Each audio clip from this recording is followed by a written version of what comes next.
आम्ही फक्त काय रस्त्यावरच लढायचं? आम्हाला पण असं वाटते, आमच्या कार्यकर्त्यांना पण असं वाटते की रस्त्यावरची लढाई लढणारे आम्ही कार्यकर्ते प्रामाणिक आहोत.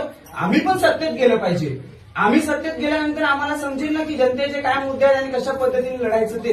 म्हणून आम्ही सोबळावर तरी लढणार आणि 115च्या 115 जागा लढायचं. काय नाही तर आम्ही प्रत्येक ठिकाणी उमेदवार उभे करू.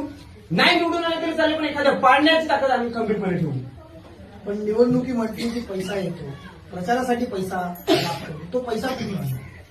तुम्हाला एक इतिहास सांगतो. कॉम्रेड गोदावरी शामराव परोळेकर यांनी ज्यावेळी ह्या ठाणे जिल्हा असताना निवडणूक लढली त्यावेळी राजा मुकणे होते, यशवंत राजा मुकणे. घोड्यावर प्रचार करायचे, लोकांना सोन्याची नाणी वाटायचे. लोकांनी त्या सोन्याच्या नाणी घेतल्या आणि कॉम्रेड गोदूताईला दिल्या का गोदूताई घे. तर ही लोक 5 वर्षात एकदा येतील आणि पैसे वाटतील. पण आम्ही पैसे न वाटणारी लोक आहोत. आम्ही 5 वर्षभर त्यांच्यासोबत राहून काम करू. पैसा